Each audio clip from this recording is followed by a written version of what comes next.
नीरज भाई आराम से आना।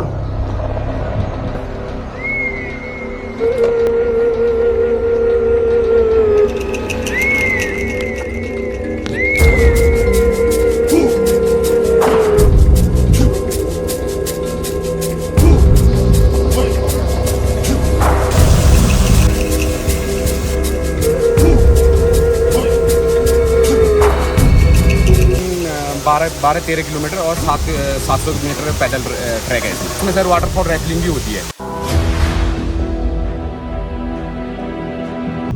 गिरदा पहाड़ी का कारवां आज निकल पड़ा है एक ऐसे झरने की खोज में जो अपने आप में असीम खूबसूरती के साथ साथ एक खतरनाक अनुभव को भी अपने में लिए है। इस झरने के बारे में सुना बहुत था तो जाहिर सी बात थी हमारे भीतर भी इस झरने को लेकर उत्सुकता बहुत हो रही थी।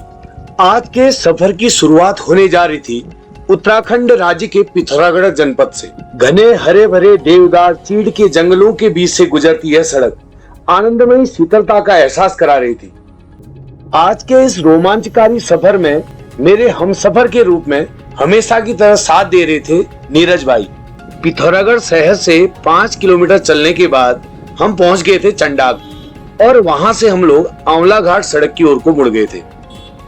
कई छोटे छोटे पड़ाव पार करते हुए हमारा कारवां नाकोड़, सिंतोली आदि जगहों से गुजर रहा था। नमस्कार, पहला गिरदा पहाड़ी चैनल में आप सभी का स्वागत है, अभिनंदन है। अभी हम लोग गाड़ी का सफर तय कर रहे हैं। उसके बाद कुछ दूरी पर चलने के बाद हमारा पैदल सफर शुरू होगा। आपको दिखाएंगे हिडन पर, कहते हैं कि बहुत सुंदर वो फॉल है और जंगल के बीच में। तो बने रहिए वीडियो में। कोई दिशा सूचक ना होने के कारण बीच बीच में स्थानीय लोगों से पूछकर हमें अपनी यात्रा को आगे बढ़ानी पड़ रही थी। सिंतोली में लोगों से जानकारी लेने के बाद हमें पता चला कि थोड़ा आगे से हमें मुख्य सड़क को छोड़कर दाईं ओर को मार्ग पकड़ना था। दाईं ओर मुड़कर हमारा यह सफर और भी नैसर्गिक सुंदरता से ओतप्रोत होता जा रहा था। अब वो समय आ गया था जहां से गंतव्य तक पहुंचने के लिए हमको पैदल मार्ग ही अपनाना होगा। तो अब गाड़ी का सफर हमारा यहीं तक होगा। यहाँ से गार्ड को पार करके उस हिडन फॉल तक पहुँचना है। तो यहाँ से हमको पैदल उस जगह तक जाना होगा। यहाँ भी दिशा सूचक ना होने से हम दिग्भ्रमित थे, लेकिन अन्य वाहनों को खड़ा देख तो हमने अनुमान लगाया कि शायद गंतव्य का रास्ता यही हो। शायद नीचे ही गए होंगे, गाड़ियाँ इधर रुकी हुई हैं और हमको शायद उस रास्ते में जाना है। अभी यहाँ कंफ्यूजन है हमारा, क्योंकि एक रोड ऊपर को जा रही है, एक रास्ता नीचे को जा रहा है। तो आइडिया से हम लोग जा रहे हैं कि यार शायद इधर को होना चाहिए। तो देखते हैं। जो यहाँ पर पैदल रास्ते की शुरुआत में ही हमें एक शुद्ध और प्राकृतिक पानी का धारा मिल गया था, जहां से हमने पीने के लिए पानी भर लिया। पैदल सफर की शुरुआत प्राकृतिक सुंदरता के दीदार के साथ हो गई थी और हम सुगमता से इस रास्ते पर अपने कदम बढ़ा रहे थे। लेकिन यह क्या, अचानक ही हमारा सुगम मार्ग खतरनाक चट्टानी रास्तों में तब्दील होता जा रहा था। चट्टानों के बीच से बने इस रास्ते से होकर गुजरना कठिन प्रतीत हो रहा था, क्योंकि रास्ते में पड़ी चीड़ के पेड़ों की फिसलन भरी पिरूल हमारे संतुलन को डगमगा रही थी। रास्ता बड़ा रिस्की है और क्योंकि जो ये चीड़ का जो पिरूल है ना, पिरूल ये बहुत खतरनाक हो रहा है। मतलब कब फिसल जाएं, और अगर यहाँ से फिसल गए तो सीधा नीचे खाई पर ही जाएंगे। तो इसलिए बहुत संभल के इसमें चलना है। और चीड़ के वृक्षों से आगे होते हुए पहाड़ी झाड़ियों का रास्ता और भी सकरा और फिसलन भरा हो गया था। नीरज भाई आराम से आना। मन में एक ही सवाल बार बार उठ रहा था कि कैसे हम नीचे पहुंचेंगे और कैसे हम ऊपर को आएंगे। हालांकि हम एडवेंचर के शौकीन रहे हैं तो हमको मजा तो आ रहा था, लेकिन घना जंगल होने से जंगली जानवरों का भय भी सता रहा था। यहाँ तक तो पहुँच गए इस रास्ते। अब इस पर हमको वापस भी जाना है इस खड़े रास्ते पर। तो कैसे हम लोग ऊपर पहुँचेंगे? ऊपर से हम लोग पूरा डाउन आए हैं और उतना ही हमको चढ़ना भी है। तो चलो चलने का देखते हैं, आने का राम भरोसे। और आवाज़ पानी की लगातार आ रही है, लेकिन हमको झरना कहीं भी नहीं दिखाई दे रहा।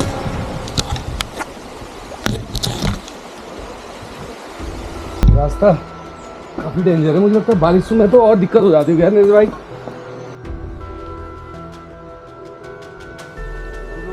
दूर से ही हमको एक घर दिख रहा था जो हमारी निराशा को आशा में बदल रहा था। लेकिन ये क्या, जैसे ही पास पहुंचे तो वहां भी झरना कहीं नहीं था।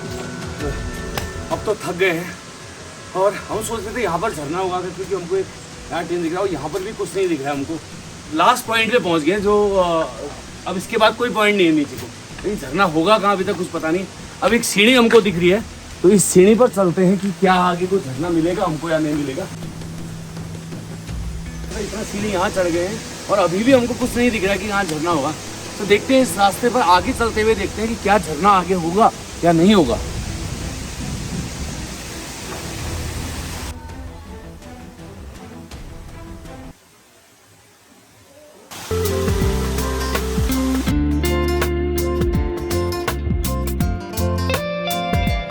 तो आखिरकार हम लोग पहुंच गए हैं हिडन फॉल पे।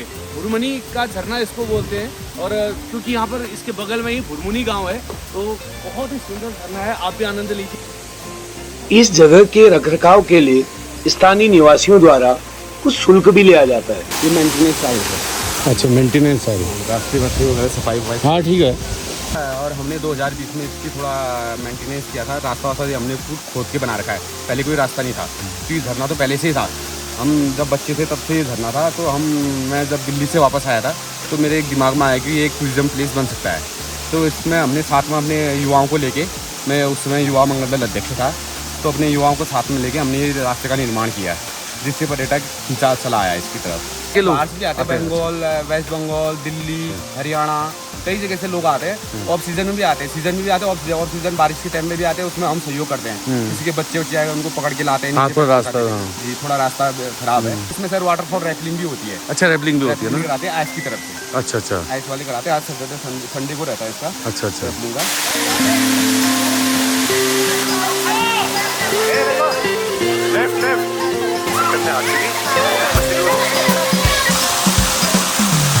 यह झरना दिखने में जितना खूबसूरत है, उससे ज्यादा खतरनाक है इसके पीछे की कहानी। स्थानीय लोगों, बड़े बुजुर्गों द्वारा बताया गया कि बहुत साल पहले यहाँ हैजा फैला हुआ, तो कई मौतें हुई जिनकी डेड बॉडियों को इसी झरने से नीचे फेंक दिया जाता था।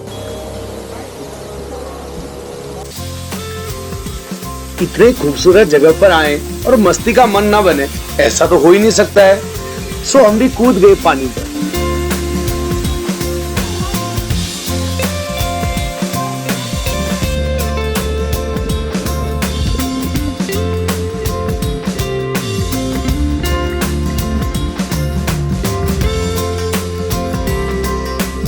अब भूख बहुत तेज लग गई थी, तो हमने सोचा कि हम झरने के पास में ही कुछ खाने को बनाते हैं।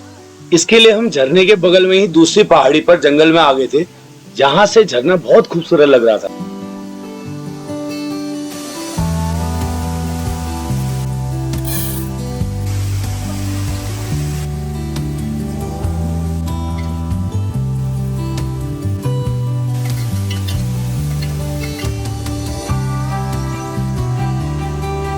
अभी हम लोग पहुंचे हुए हैं भुरमुनी जो फॉल है उसके बिल्कुल जस्ट बगल में हम लोगों ने अपना चूल्हा लगाया है और अपने साथ ही हम लोग लाए थे और बन रहा है हमारा पुलाव।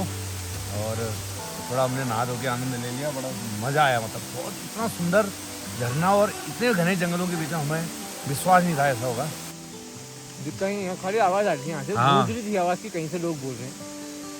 कहीं से कहीं तक कुछ पता ही नहीं रहा। आवाज़ लग रहा था नीचे से आ रही थी, पर इतना ऊपर होगा नहीं पता चलेगा। और हमको अब लग रही डर क्योंकि घना जंगल है और यहाँ गुलदार का आतंक हमेशा रहता है और यहाँ पानी की जगह है, तो ज़रूर यहाँ पर शाम को जानवर पानी पीने ज़रूर आते हैं। तो इसलिए हमको उससे पहले हमको यहाँ से निकलना होगा, तो जल्दी से हम इसको पैकअप करते हैं।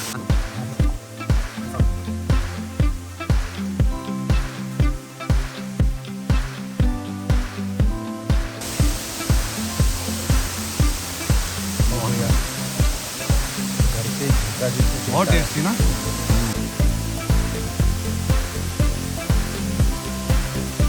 मौसम बहुत ख़राब हो गया है, कभी भी बारिश आ सकती है और बारिश आ गई तो यहाँ पर कहीं पर भी कुछ ऐसा नहीं है कि जहाँ पर हम लोग सर छुपा पाएंगे। तो हम लोगों का एक उसूल रहता है, हम जहाँ भी जाते हैं और आप सबके लिए भी मैं मैसेज देता हूँ कि हम लोग अपना कूड़ा जो भी हमारा सामान होता है उसको अपने साथ हम ले जाते हैं और जहाँ डस्टबिन होता है वहाँ हम उसको डालते हैं। और ये हर जगह हम लोग करते हैं, कहीं पर भी हम लोग जहाँ पर हम लोग कुछ भी खाना बनाते हैं करते हैं तो वहाँ पर कोई भी कूड़ा नहीं करते। तो ये नीरज भाई ने सब उठा दिया है।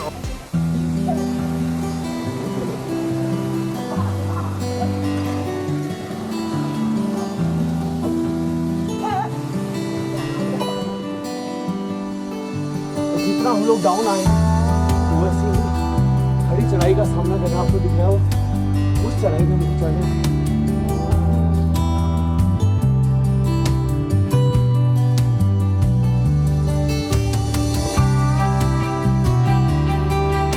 तो सांस फूली जा रही है और बारिश दस्तक देने लगी है। तो आज की वीडियो करता हूँ यहाँ पे विराम। उम्मीद है आप सबको वीडियो पसंद आई होगी। Thanks for watching. अगर वीडियो पसंद आई है तो लाइक कीजिए, कमेंट्स कीजिए और इस वीडियो को शेयर ज़्यादा कीजिए ताकि हमारे ऐसे अनएक्सप्लोर जो प्लेस हैं उनकी जानकारी सब तक पहुँचे। देश दुनिया में लोग पर्यटक यहाँ आए हमारे पिथौरागढ़ पे, तो इसलिए शेयर ज़्यादा कर दीजिए और लाइक कीजिए, कमेंट्स कीजिए। अगर चैनल में नए हैं तो सब्सक्राइब करना ना भूलें और बेल आइकन ज़रूर दबा दें ताकि मेरे जो भी वीडियो आने वाले वीडियो हैं उनके नोटिफिकेशन आप तक सबसे पहले पहुंच जाएं। तो मिलेंगे नए वीडियो में एक नई जानकारी और एक नए प्लेस के साथ। तब तक के लिए जय उत्तराखंड, जय भारत, जय पिथौरागढ़।